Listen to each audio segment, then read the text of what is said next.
જરા વિચારો, 5 વર્ષ પહેલા તમારી સોસાયટી કે ગામમાં કેટલી કાર્સ જોવા મળતી હતી અને આજે અત્યારે ગલી ગલીમાં નવી અને ચળકતી કાર જોવા મળે છે. પછી મારુતિ હોય, હ્યુન્ડાઈ હોય કે ટાટા હોય, અત્યારે બધા લોકો કાર ચલાવી રહ્યા છે. પણ ઇન્ડિયામાં દર 10 કારમાંથી 8 કાર EMI પર ખરીદવામાં આવે છે. હા, ભારત અત્યારે કેશ અને કેરી વાળો દેશ નથી, પણ ભારત અત્યારે બની ગયો છે લોન લાવો અને ગાડી લો વાળો દેશ. આ ટ્રેન્ડ ક્યાંથી આવ્યો અને કેમ વધ્યો? અને અગત્યનો સવાલ તો એ છે કે શું ગાડી પર લોન લેવી એ ફાયદાકારક છે કે નથી? અને આજે આપણે એ જ સમજીશું. આ 7 થી 8 મિનિટના વિડીયો પરથી તમને ખ્યાલ આવી જશે કે ગાડી પર લોન લેવી કે નહીં. તો પહેલા જરા નંબર સમજીએ. Society of Indian automobile manufacturer એટલે કે SIAM ના ડેટા મુજબ ભારતમાં દર વર્ષે 40 થી 42 લાખ પેસેન્જર વ્હીકલ વેચાય છે અને આ વેચાણના 70 થી 80% કાર્સ એ ફાઇનાન્સ મારફતે વેચાય છે, એટલે કે આઉટ ઓફ પોકેટ. અત્યારે ફૂલ કેશ આપીને ગાડી ખરીદનારા લોકો એ માઇનોરિટી બની ગયા છે. અત્યારે SBI, HDFC, ICICI અને બજાજ ફાઇનાન્સ જેવી ઘણી બધી સંસ્થાઓ ઓટો લોનના નામે દર વર્ષે લાખો કરોડો રૂપિયાને ધીરવે છે. અને ખાસ વાત, 2020 ના કોવિડ પછી લોન લેવાનો ટ્રેન્ડ એ એકદમ ડબલ થઈ ગયો છે અને વધારેમાં સોશિયલ મીડિયાના કારણે દેખાદેખી પણ ખૂબ જ વધી ગઈ છે. લોકો પોતાની જરૂરિયાતથી વધારે મોટી અને મોંઘી કાર ખરીદે છે અને આ શોખને પૂરા કરવા માટે તેની પાસે છેલ્લો એક જ ઓપ્શન વધે છે અને એ છે લોન. પબ્લિક ટ્રાન્સપોર્ટને ટાળવા,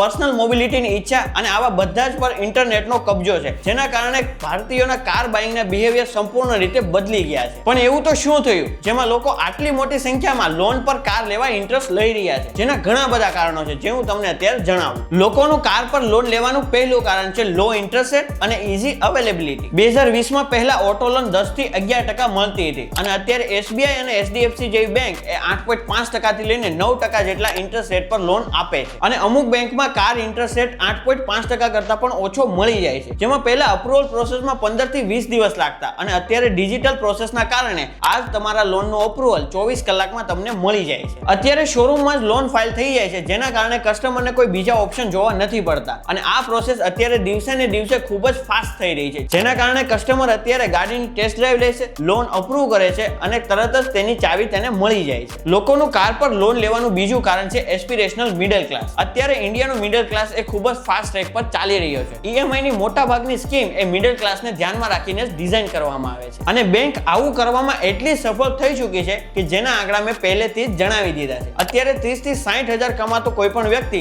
10 લાખની કાર અફોર્ડ કરી શકતો નથી, પણ 15,000 નો EMI ધેટ્સ મેનેજેબલ. અને આ થોડું ટેમ્પટિંગ પણ લાગે છે. 10 થી 15,000 ને EMI તો આપણે રમતા રમતા કાઢી દઈએ અને આ ફિલોસોફીએ ગાડીને જરૂરિયાતમાંથી મેન્ડેટરી બનાવી દીધી છે. લોકોનું કાર પર લોન લેવાનું ત્રીજું કારણ છે ઓટોમેકર્સની smart financing scheme. Maruti, Hyundai, Tata, Mahindra આ બધી જ કંપનીના ઇન હાઉસિંગ ફાઇનાન્સિંગ આર્મ્સ છે. Zero down payment, no cost EMI અને એક્સચેન્જ બોનસ આવી ઘણી બધી ઓફર્સ એ ગ્રાહકના રેઝિસ્ટન્સને ઝીરો કરી નાખે છે. ઘણી વખત શોરૂમના સેલ્સ એક્ઝિક્યુટિવ એ લોન કેલ્ક્યુલેટર ખોલીને EMI ગણી આપે છે, જેના કારણે ગ્રાહકને 10 લાખની કાર એ 12,000 ના EMI પ્રમાણે અફોર્ડેબલ લાગે છે. આ વસ્તુમાં તમે એક વાત નોટિસ કરી હશે કે ગ્રાહકને એટલી હદે સર્વિસ આપવામાં આવે છે અને ખાસ ટ્રીટ આપવામાં આવે છે, જેથી ગ્રાહકને વધારે વિચારવાની જરૂર પડતી નથી. અને આ જ ઓટોમેકર્સ અને બેંકનો કાર પર લોન લેવા માટે કન્વર્ટ કરવાનો સ્વીટ પોઈન્ટ છે. અને ઘણીવાર તમે કારનું નાનું અને બેઝ મોડેલ ખરીદવા ગયા હો તો ત્યારે તમે સેકન્ડ બેઝ અથવા તો તેનાથી ઉપરનું કોઈ મોડેલ લો છો તો તમે વિચારો છો કે 12,000 ની EMI તો હતી જ, બીજા 4,000 માં કઈ વાંધો નથી. પણ અહીંયા જ ભારતના કાર બાયર્સ માત ખાઈ જાય છે. હવે લોકોનું કાર પર લોન લેવાનું ચોથું મુખ્ય કારણ છે પબ્લિક મેન્ટાલિટી પર ઉભરતા ટિયર 2 અને ટિયર 3 સિટીઝ. હવે ખાસ કરીને વાત કરીએ તો સુરત, રાજકોટ અને વડોદરા જેવા સિટીઝમાં લોકોની મેન્ટાલિટી ત્યાં સુધી પહોંચી ગઈ છે કે તેની પાસે જો 3 લાખ રૂપિયા હશે તો 2 લાખ રૂપિયા ડાઉન પેમેન્ટમાં ભરશે અને 10 લાખ રૂપિયાની ગાડી એ લોન પર લઈને આવી જશે. અને તેને જોઈને રસ્તા પર નીકળતા હજારો લોકો પણ વિચારે છે કે લોન પર કાર લેવું એ કેટલું ઈઝી છે. લોન પર તો કોઈ પણ કાર લઈ શકે.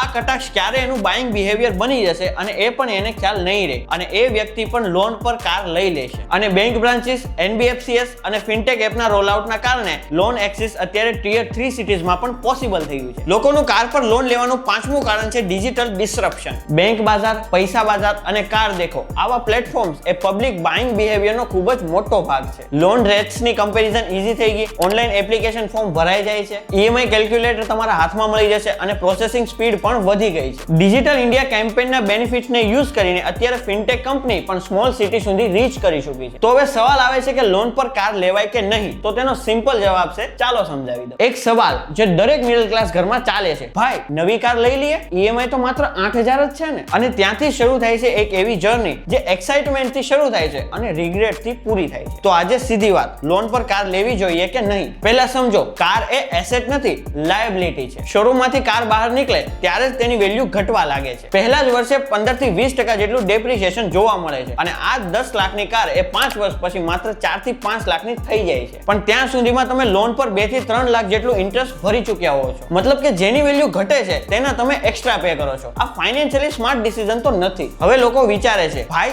નીડ છે, જોબ માટે રિક્વાયર્ડ છે અથવા તો પબ્લિક ટ્રાન્સપોર્ટ નથી. પણ આ બધા પોઈન્ટ્સ વેલિડ છે અને એક્ઝેક્ટલી અહીં જ ડિસિઝન સ્પ્લિટ થાય છે. જો કાર જેન્યુઇન નેસેસિટી છે, ફેમિલી, હેલ્થ અથવા તો ઓફિસ માટે, તો લોન કન્સિડર કરી શકો છો. પણ કન્ડિશન એ છે કે તમારી ઈએમઆઈ એ તમારી મંથલી ઇન્કમના 15% થી વધારે ન હોવી જોઈએ. જો તમારી મંથલી ઇન્કમ 50,000 હોય તો તમારી મંથલી ઈએમઆઈ એ 7,500 થી વધારે ન હોવી જોઈએ. જો આ લાઈનને ક્રોસ કરી તો ફાઇનાન્શિયલી તમે પ્રેશર ઝોનમાં આવી શકો છો. અને જો કાર લક્ઝરી છે, જેમ કે નેબર્સને ઇમ્પ્રેસ કરવા અથવા તો ઇન્સ્ટાગ્રામ સ્ટોરી માટે, તો આ લોન જસ્ટિફાઈ નથી કરતો. કારમાં ફક્ત 8,000 રૂપિયાની ઈએમઆઈ જ નથી હોતી, પણ 5 વર્ષનો ઇન્સ્યોરન્સ, ફ્યુલ, મેન્ટેનન્સ અને રિપેરિંગ ચાર્જ, આ ટોટલ કોસ્ટ ઓફ ઓનરશિપ એ 15 થી 20 લાખ જેટલી થઈ શકે છે. આ સેમ મની તમે એસઆઈપી માં મૂક્યું હોય તો 5 વર્ષ પછી 6 થી 7 લાખ રૂપિયાનું રિટર્ન મળી શકે છે અને તેનાથી તમે કાર ખરીદી શકો છો. તો ફાઇનલ આન્સર છે એક સિમ્પલ રૂલ. ડાઉન પેમેન્ટ તમે મિનિમમ 30 થી 40% નું આપો. લોન ટેન્યુઅરને 3 કે 4 વર્ષથી વધારે ન રાખો અને તમારી ઈએમઆઈ એ તમારી ઇન્કમના 15% ની અંદર રહેવી જોઈએ. આ 3 કન્ડિશન ફિટ થાય તો લોન ઓકે છે અને ન ફિટ થાય તો વેઇટ કરો, સેવ કરો અને યુઝડ કારને કન્સિડર કરો. કાર સ્ટેટસ સિમ્બોલની ઈચ્છા એ નેચરલ છે, પણ ઈએમઆઈ નો સ્ટ્રેસ એ આપણે જ જાણવો જોઈએ. તો ક્યારેય માર્કેટ ફેક્ટર્સ અને બેંકના ઓટોમેકર્સના સ્કીમમાં ફસાવા કરતા પોતાનો પોઈન્ટ ઓફ વ્યૂ રાખો. અને ચોખ્ખી ભાષામાં કહું તો પારકી બુદ્ધિ ના ચલાવો અને જાતે જ ડિસિઝન લો. કારણ કે 1 વર્ષ પછી પણ લોન તમારે જ ભરવાની છે અને 5 વર્ષ પછી પણ લોન તમારે જ ભરવાનું છે અને આ વ્યાજ તમારા જ ખિસ્સામાંથી જવાનું છે. જો તમે આ વિડીયો YouTube પર જોઈ રહ્યા હો તો ગુજરાતી મની મેટરને સબસ્ક્રાઇબ કરી લેજો અને જો તમે આ વિડીયો Facebook પર જોઈ રહ્યા હો તો મારા Facebook પેજને ફોલો કરી લેજો. અને હા, કોમેન્ટમાં જણાવજો કે આગળ પૈસા રિલેટેડ તમારે કયો વિડીયો જોવો છે.